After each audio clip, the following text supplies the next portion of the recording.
السلام علیکم ورحمت الله وبرکاتو. هیله ده چې خوښ او خوشحاله به وئ او ورځ په خیر سره پیل کړې وي. راځو نن ورځ درس ته. تېره ورځ مو د اعدادو شجره باندې غږېدلي وو، د اعدادو کورنۍ مو ویلي وه، یوازې مو ډولونه ښودلي وو. راځو نن ورځ یو څو د اعدادو تعریفونه کوو. راځو لومړی حقیقي اعدادو ته، چې حقیقي اعداد څه ته وایي تعریفوو یې. حقیقي اعداد ټولو ناطقو او غیر ناطقو عددونو ته حقیقي اعداد وایي. ټولو ناطقو او غیر ناطقو عددونو ته حقیقي عددونه ویل کېږي، چې ناطق او غیر ناطق عددونه په لاندې درس کې تشریح شي. یا د حقیقي اعدادو بل هم موږ کولی شو چې د اعدادو په محور د مثبت لا تنهي څخه تر منفي لا تنهي ټول عددونو ته حقیقي عددونه ویل کېږي. یعنې د منفي لا تنهي څخه تر مثبت لا تنهي په چې کوم عددونه راځي د حقیقي اعدادو په نامه یادېږي. بل دی چې د آر په توري سره ښودل کېږي د حقیقي عدد چې ریل نمبرز، انګلیسي کې ورته ریل نمبرز وایي. دویم راځو ناطق اعداد. ناطق اعداد څه ته ویل کېږي؟ ټول هغه عدد چې د هغوی اشاري رقمونه پای ته رسېږي یا تکراریږي د ناطقو اعدادو په نامه یادېږي.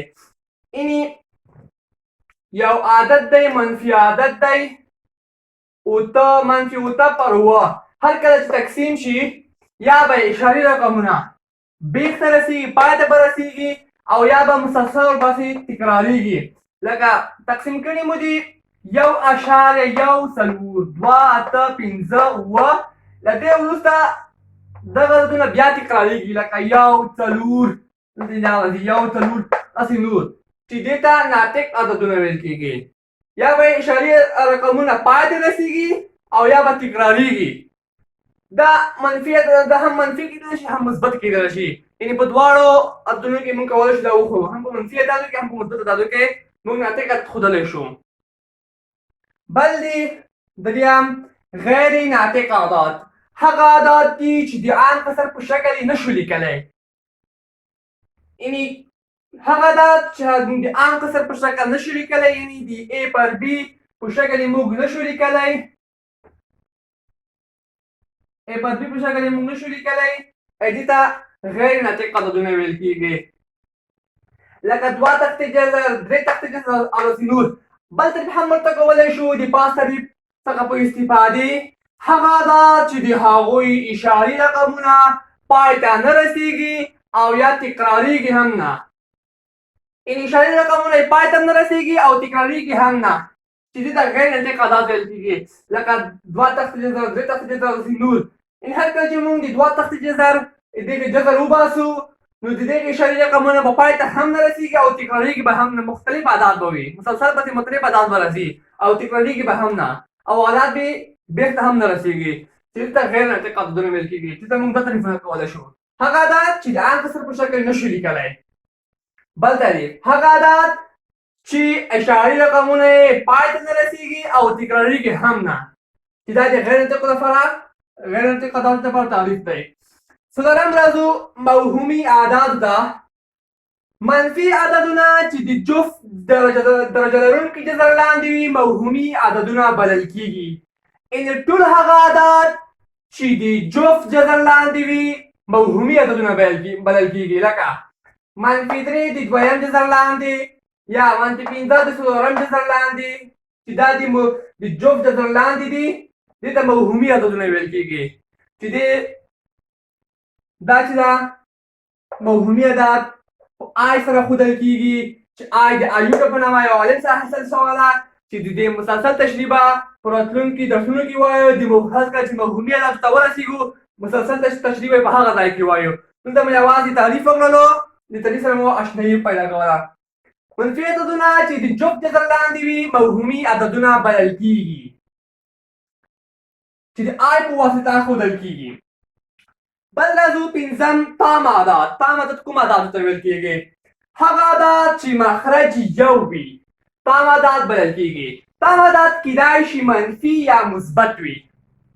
ټول هغه عدد چې مخرج یو وي د تام عددو په نامه یادېږي، یعنې هم منفي عدد او هم مثبت عدد د تام عدد بلل کېږي. لکه منفي 15 شول چې مخرج دلته یو د مول پسې لیکل ځکه چې هر عدد یو مخرج لري. منفي 15 څلور صفر یو دوه او داسې نور دې خوا ته هم پسې تللی شو چې دا تام عدد دي ځکه چې مخرجونه یو دي. لکه چې مخکې موږ تعریف کې وویل چې تام عدد هغه عدد ته ویل کېږي چې مخرج یو وي. بل موضوع شپږم کسري عدد. کسري عدد کوم عدد ته ویل کېږي؟ هغه عدد چې تام نه وي د کسري عددو په نوم یادېږي. ټول هغه عدد چې تام نه وي. تام عدد کوم عدد ته ویل کېږي؟ چې مخرج یو وي. نو اوس موږ وایو هغه عدد چې تام نه وي د کسري عددو په نوم یادېږي.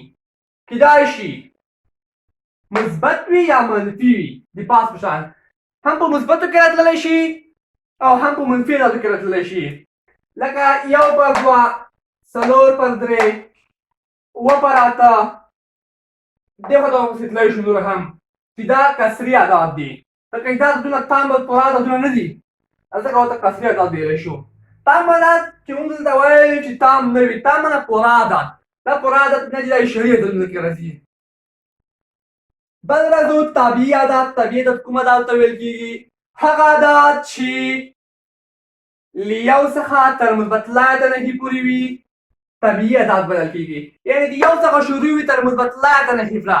په دې انټروال کې چې ټول حکومت پوره عددونه چې کوم پکې راځي د طبیعي عددو په نامه یادېږي.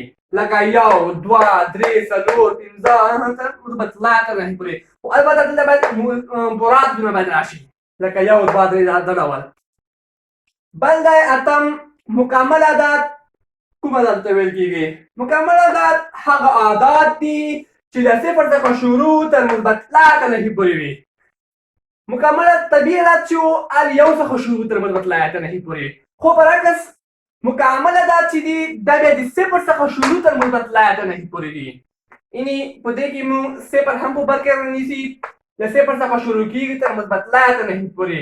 په دې انټروال کې چې کوم عددونه راځي البته مکمل عددونه کوم مکمل عددونه چې پکې راځي مکمل عددونه په نامه یادېږي. یعنې پوره عددونه چې کوم انټروال کې راځي پوره عددونه هغه د مکمل عددو په نامه یادېږي.